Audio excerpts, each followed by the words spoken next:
Hello everyone, Durga Ashtami की बहुत बहुत शुभकामनाएं। दोस्तों, दुर्गा अष्टमी का व्रत रखने से घर में सुख समृद्धि आती है और सभी मनोकामनाएं पूरी होती हैं।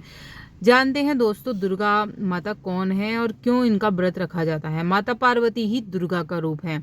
दोस्तों, महादेवी दुर्गा भगवान शिव की अर्धांगिनी है, यानी कि वे ही माता पार्वती हैं।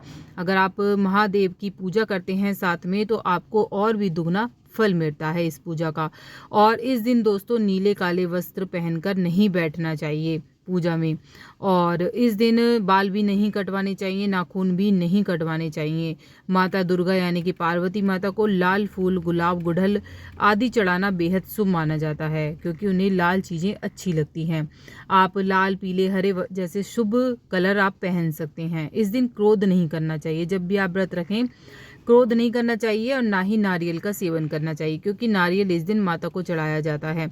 तो इस दिन अष्टमी के दिन जो होता है, नारियल नहीं खाना चाहिए। और अष्टमी के दिन कुछ भी ऐसी चीज़ें नहीं खरीदनी चाहिए जैसे लोहे की चीज़ें। और घर में हवन करना बेहद शुभ माना जाता है। अगर हो सके तो इस दिन हवन करें। सारे घर में गंगा जल का छिड़काव जरूर करना चाहिए, इससे घर में बरकत आती है। और 2 कपूर और लौंग का धुआं जरूर लगाएं घर में। दोस्तों, माता दुर्गा को नारायणी क्यों कहा जाता है? बहुत से लोग कहते हैं नारायणी क्यों कहा जाता है, विष्णु भगवान से क्या संबंध है? तो कहा गया है दोस्तों, भगवान विष्णु जो है, माता जो है, उनकी बहन का रूप है। आपने इस कथा सुनी होगी कि बहन के रूप में उन्होंने कन्यादान करा था।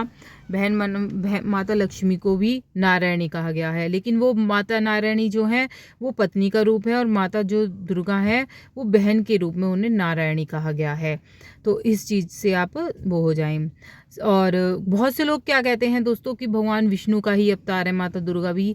तो इन चीज़ों में मतभेद हो रहा है। अब जान लेते हैं दोस्तों कि किस तरह से आपको व्रत रखना है। सुबह जल्दी उठना है, चौकी लगानी है माता की, घर में गंगा जल का छिड़काव करना है, और पूजा में माता दुर्गा की तस्वीर रखें, फूल चढ़ाएं।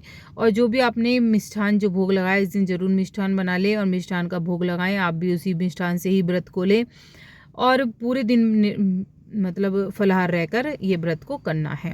यहाँ पर मैंने सभी डेट लिख दी हैं, मासिक अष्टमी और कालाष्टमी दोनों ही लिख दी हैं। आपने देखा होगा मासिक अष्टमी और कालाष्टमी पड़ती है, तो मासिक अष्टमी पर माता दुर्गा का यानी कि पार्वती मैया का व्रत रखा जाता है, और वहीं कालाष्टमी जो होती है वहाँ पर महादेव यानी कि भैरव बाबा का व्रत रखा जाता है। तो दोनों ही अष्टमी हमारी माँ दुर्गा और भोले बाबा को समर्पित है। दोनों का ही आप व्रत रख सकते हैं। और बहुत सारी वीडियो मेरे चैनल पे आ गई हैं, उन्हें जरूर देखिएगा। राधे राधे।